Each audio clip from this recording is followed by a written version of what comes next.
negeri di Kota Tangerang. Nah, jangan lupa ya, subscribe dan klik lonceng yang ada di bawah ini.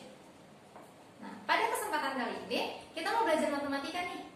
Matematika itu kalau kata orang-orang itu ribet, gak asik, ya pokoknya gitu dah. Nah, tapi belajar sama saya, semoga kalian menikmati pembelajaran matematikanya. Oke, materi yang pertama yang akan saya jelaskan yaitu logika matematika. Nah, logika matematika ini adalah salah satu materi yang ada di kelas 11 semester 1. Oke, berikut penjelasannya. Oke, bab yang pertama yaitu logika matematika. Nah, di logika matematika kita jarang bermain angka, justru kita bermain kalimat. Jadi seperti bahasa Indonesia. Pertama, itu ada pernyataan. Nah, pernyataan itu ada dua jenis. Yang pertama, itu ada yang namanya pernyataan tertutup dan ada pernyataan terbuka. Apa sih pernyataan tertutup? Jadi gini, pernyataan tertutup itu adalah pernyataan yang dapat dinilai dia itu benar atau salah sih. Contohnya, 2 tambah 2 sama dengan 5. Nah, kamu udah bisa nyebutin dong itu benar atau salah. Nah, sekarang pernyataan terbuka. Pernyataan terbuka adalah pernyataan yang belum bisa dinilai benar atau salahnya. Nah, contohnya seperti apa? Contohnya gini, guru itu cantik. Nah, cantik itu adalah pandangan orang-orang kan berbeda. Jadi, penilaian-penilaian subjektif seperti itu disebut dengan pernyataan terbuka. Jadi, di logika matematika itu ada kata penghubung dan nama lainnya konjungsi atau nama lainnya disjungsi. Jika maka nama lainnya implikasi, kemudian jika dan hanya jika nama lainnya adalah diimplikasi. Nah, apa sih maksud dari ini kok ada BBSS, BBS atau apa itu? Nah, kita lihat pelan-pelan aja. Yang pertama, itu dan atau konjungsi, simbolnya itu tanda segitiga menghadap runcingnya ke atas. Jadi sebenarnya kalau kalian perhatikan, kalau kalian nggak hafal sama simbol, kalian lihat aja. Dan lihat bentuknya N kan? Nah, ini bentuk N ini kan sebenarnya mirip kayak ini. Bedanya dia diruncingin. Nah, cara ingetnya gitu aja. Kalau di atas, nah bentuknya U. Nah, simbolnya runcingnya di bawah. Oke? Jadi kamu nggak usah ngapalin simbolnya kayak apa. Nah, kemudian nilai kebenarannya itu maksud di sini PQ itu pernyataan P dan pernyataan Q. Nah, kita pakai adalah pernyataan tertutup ya. P, misalkan kalau pernyataannya bernilai benar yang P, Q-nya bernilai benar, ketika P dan Q, nah jawabannya kesimpulan itu adalah benar. Kalau P benar, Q-nya salah, ketika dihubungkan dengan kata dan, kesimpulannya itu akan bernilai salah. Nah, dan selanjutnya, jadi cara bacanya kayak gitu.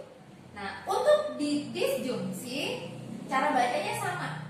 Dan untuk pembuatan, apakah ini kaku seperti ini? Urutannya BBSS, BSBS. Sebenarnya ini untuk mempermudah kalian aja. Tidak kaku seperti ini, tapi ini untuk mempermudah kalian membuat tabel kebenaran. Kita mulai dari B dulu, terus S, B lagi, S lagi. Nah, untuk di pernyataan keduanya, kita selang-seling jadi BX, BS. Nah, untuk kesimpulannya kan jadi kalian udah ingat. Kalau benar ketemu benar, jadi benar, benar, salah, jadi salah, salah benar, salah, salah, salah, salah. Nah, kalau di disjungsi, berarti dia, kalau kalian perhatikan, disjungsi benar, benar, benar, baru salah. Jadi sebenarnya kita ingat kata kuncinya aja. Kata kunci untuk dan itu benar, benar, benar. Kalau benar ketemu benar, jawabannya benar. Nah, kalau disjungsi, kalau salah ketemu salah, ya berarti kesimpulannya salah. Itu kata kuncinya. Jadi kamu ingat kata kuncinya aja. Selanjutnya yaitu jika dan maka. Jika maka simbolnya tanda panah satu arah. Nah, cara pembacaannya sama kayak tadi dan kita lihat intinya. Intinya itu ini. Benar salah kesimpulannya salah. Kemudian ada lagi yang namanya bi-implikasi. Jika dan hanya jika simbolnya mirip kayak implikasi tanda panah, tapi kalau bi-implikasi tanda panahnya dua arah. Nah, kata kuncinya di mana? Ada yang bisa jelasin? Ada yang bisa jelasin? Atau kalian bisa mikir sendiri? Oke, saya kasih tahu. Kata kuncinya sebenarnya yang gampang diingat. Kalau pernyataannya kembar, jawabannya benar. Pernyataannya kembar, jawabannya benar. Sebenarnya itu enaknya. Jadi, dan BBB atau BSS, implikasi BSS salah.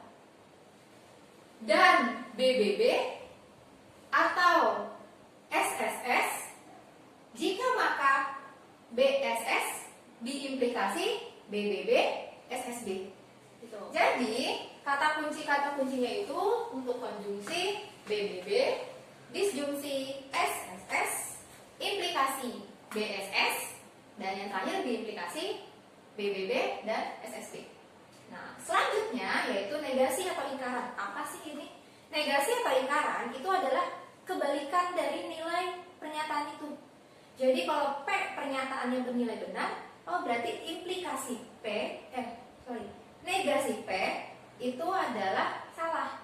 Simbolnya seperti ini. Ada dua jenis di beberapa buku, memang ada yang berbeda, tapi keduanya merupakan simbol dari negasi atau ingkaran.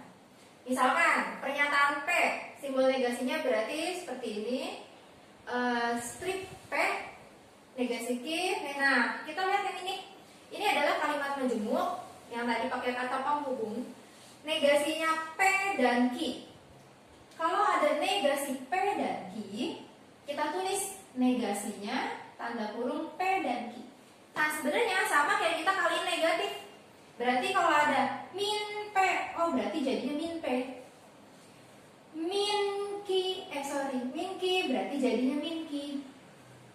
Nah, di sini ada min ketemu sama dan. Nah, kita cari negasinya dan itu apa? Ternyata negasinya dan itu menjadi atau. Nah, sama kayak negasi dari si kalimat disjungsi ini. Di sini ada P atau Q. Nah, kalau di sini ada P atau Q, berarti sama kayak tadi, negasi kali P berarti negasi P. Negasi kali atau berarti jadi dan. Negasi dikali Q berarti jadi negasi Q. Kayak gitu. Nah, yang sedikit berbeda itu adalah implikasi. Negasi dari implikasi, sebelum kita cari negasinya, kita harus tahu dulu ekuivalennya. Apa sih ekuivalen? Nah, ekuivalen itu adalah pernyataan yang memiliki nilai kebenaran yang sama dengan yang sebelumnya. Misalkan, jika P maka Q, dia itu ekuivalen dengan negasi P atau Q. Nah, yang kita negasiin itu ini. Jadi, negasi dari negasi P atau Q, negasi ketemu negasi jadi positif. Sama kayak negatif ketemu negatif. Negasinya atau jadi dan. Negasi ketemu Q jadi negasi Q. Jadi, negasi dari implikasi P maka Q yaitu P dan negasi Q. Nah, sekarang misalkan kita dikasih soal nih, bentuknya kayak gini. Cara penyelesaiannya kayak gimana sih? Kayak, perhatikan nomor 1. Misalkan P sama dengan B, maksudnya itu adalah pernyataan P bernilai benar dan pernyataan Q bernilai salah. Maka nilai kebenaran dari P dan negasi Q maka Q. Jadi di sini kalian harus tahu dulu simbol ini itu kata hubungnya itu apa. Ini adalah simbolnya dan ini adalah simbolnya jika maka. Nah, sekarang kita cari dulu. Karena di sini yang diketahui adalah P sama dengan B, Q sama dengan S. Saya tulis lagi, P bernilai benar, Q bernilai salah. Nah, di soal yang ditanyakan, P-nya udah ada nih, P-nya udah ada, Q-nya udah ada. Yang belum ada itu apa? Negasi Q. Berarti kita cari negasi Q-nya itu apa? Karena Q bernilai salah, berarti negasinya itu kebalikannya. Kebalikannya salah yaitu benar.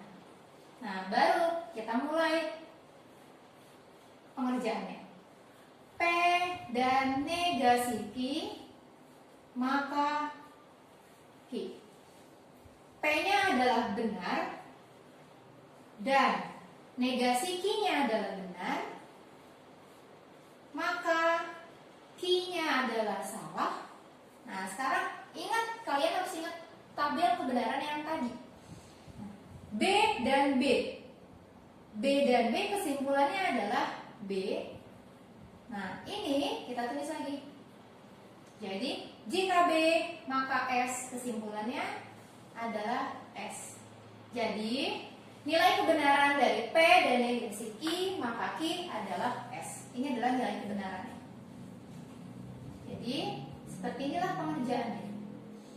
Jadi, intinya kalian harus mengingat kembali tabel nilai kebenaran yang tadi sudah saya jelaskan.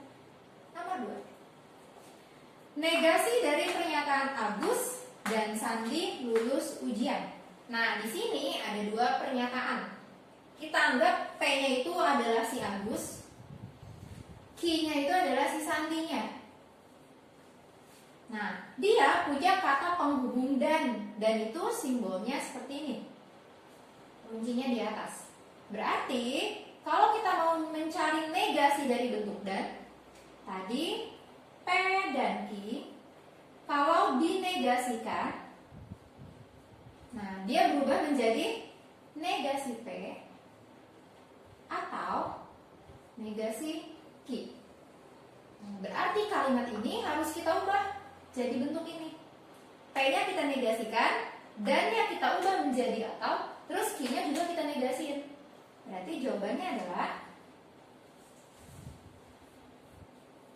Agus atau Sandi tadinya lulus ujian, berarti lawannya lulus ujian, jadi tidak lulus ujian. Nah, kenapa kok Agusnya nggak ada kalimatnya? Ya karena Agus ini tidak ada kalimatnya. Jadi mereka berdua langsung digabung menggunakan kata kalimat keterangannya yaitu lulus ujian. Sampai sini, semoga kalian bisa mengerti. Selanjutnya nomor 3. Di sini ada negasi dari pernyataan jika ulangan tidak jadi, maka murid tidak bersukaria. Nah, kamu pakai kata penghubung yang mana sih ini? Ini adalah termasuk implikasi. Kenapa? Karena dia punya kata jika dan maka. Kalau kita misalkan jika ulangan tidak jadi, ini adalah pernyataan dari P, maka murid tidak bersukaria, ini adalah pernyataan dari Q. Jadi kalau saya tulis dalam bentuk simbol P tanda panah Q. Nah, tadi kita udah belajar juga P maka Q kalau dinegasikan, maka kesimpulannya itu menjadi P dan negasi Q. Jadi kalimat di atas sudah tidak menggunakan kata jika maka, melainkan berubah menjadi kata hubungnya adalah dan. Gimana bentuknya? Begini. P, di sini P-nya tetap, yaitu ulangan tidak jadi, kemudian dikasih kata penghubung dan negasi Q. Berarti kalimat Q di sini murid tidak bersukaria, kebalikannya apa? Kebalikannya tidak bersukaria, oh berarti dia bersukaria, dan murid bersukaria. Jadi sebenarnya kalau kita punya pernyataan ada kalimat dan-nya, berarti nanti itu merupakan salah satu dari negasi dari si implikasi. Ingat ya, implikasi jika dinegasikan, kata jika makanya itu hilang, berubah menjadi kata hubung dan. Jadi tidak lagi menggunakan jika ulangan tidak jadi dan maka murid bersukaria, itu salah. Jadi ingat, jika makanya hilang ya ketika sudah dinegasikan. Nah, itulah pembelajaran kita pada kesempatan kali ini. Semoga kalian bisa memahaminya. Nah, jangan lupa tetap belajar di rumah ya. Jangan kemana-mana. Ikuti terus YouTube channel saya bersama Halimah Syadia. Assalamualaikum warahmatullahi wabarakatuh.